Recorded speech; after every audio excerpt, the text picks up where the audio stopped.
Okay, Paul here from Rotec Aerosport. I thought I'd do a quick walk around my Kitfox here, which is our latest pride and joy here at Rotec Aerosport. If you just come around here, Tony, it's got the classic Rotec R2800.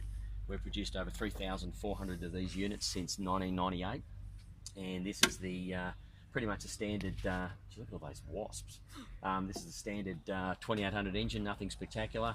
All I've added is the carbon fibre baffles there.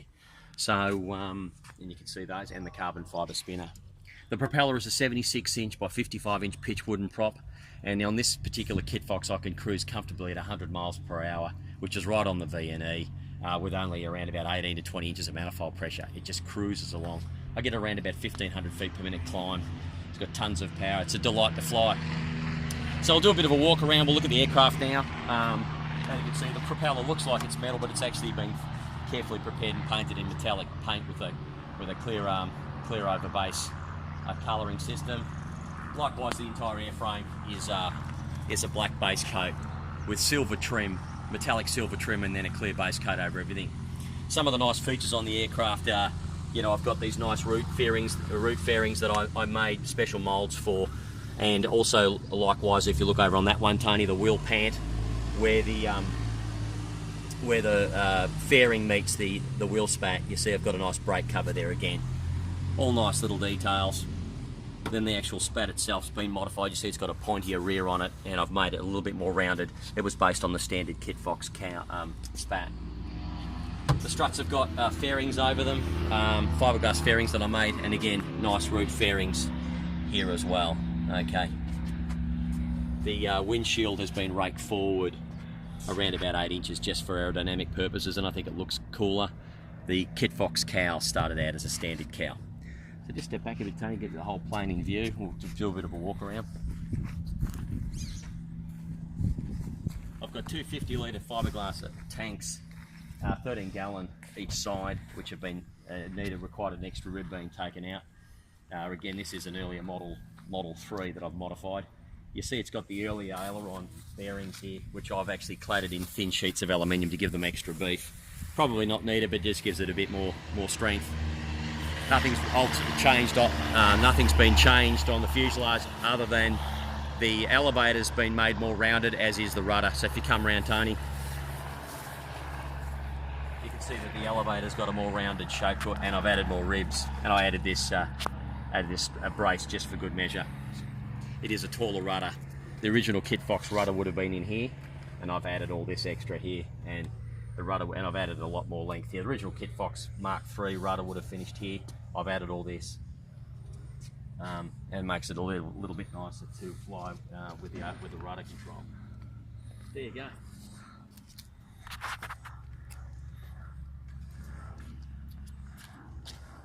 Also, another feature that's nice, Tony, is I've added a cargo bay back here as well.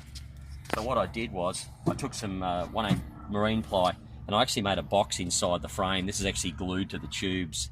That's one of the stations inside the fuselage, and that's made a nice little a luggage compartment.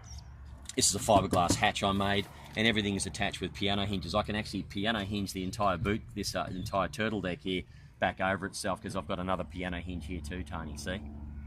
But this is the one I mainly hinge the most, just to get to the luggage, and of course I've got my antenna here. So that's it. I might just continue walking around the plane if you want, Tony, just have a... So if anybody's interested in that, we've actually supplied the R2800 to quite a lot of Kitfoxes over the years. In fact, the first aircraft to ever fly in the United States with our R2800 was indeed a Kitfox Mark IV. So we've got a long track record with that particular airframe, and there's countless of them flying now. So if anybody out there is building a Kitfox or is interested in making their Kitfox look similar to this or close to this, we do a full firewall forward package for all Kitfoxes from the Mark III right through to the current Mark VII. And John McBean at Kitfox also supplies a firewall forward. So you can communicate between ourselves at Rotec and John at Kitfox, and we can put together a fantastic firewall forward package for you. The engine is very reasonably priced and comes with a 10-year mechanical warranty, which is a true mechanical warranty. Anything goes wrong, any manufacturing defects within a 10-year period, we'll cover it. Shipping's not included, but all parts and labour is, so it works out pretty cheap in the long run. You get good coverage for 10 years.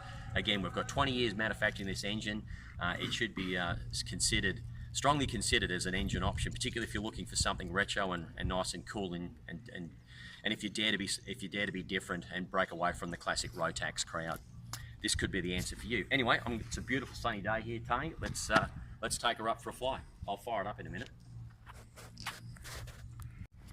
Okay, so let's get this engine prepared for running. The first thing you do with the Rotec engine is you hand prop the engine. It's a radial engine, so we're going to hand prop this engine. It might drop a little bit of oil out the exhaust. It still is a radial engine, so there's going to be some oil, but we don't charge any extra for that. So after I've hand propped the engine a few times, you'll notice I've actually got a pipe here. That pipe there is coupling my intake drains together. So I've got all my 3 intake pipe drains coupled together to a common point, and there's actually a little ball in there which drops down when the engine's not running and sucks up and shuts the pipe when it is running, and that's basically my ganged intake drain system. Works very well. So all I really need to worry about is hand propping and just make sure that that ball's dropped. Okay, now with the engine hand propped and prepared for starting, we'll go through the start procedure. What's very important with the Rotec Radial, and I'd suggest all radials, is to make sure that when you crank the engine on the starter motor, that you leave the magnetos cold. And after you've whirled it round for a few seconds, then you flick the magnetos to hot. Why we do that is that when you're cranking on the starter motor is actually, relative to the engine's power, very weak. And if you've made a mistake on your hydraulic lock procedure, the starter motor will quite easily stall and not damage the engine. Whereas opposed to if you start the engine on a hydraulic lock, you can actually bend it. So we need to be careful of that. So okay, the start procedure is going to be close the throttle, just give it a crack, full choke, or mixture to rich if you've got the TBI, master switch to on, leave the mags off. Okay, so here we go. Clear prop, crank the engine,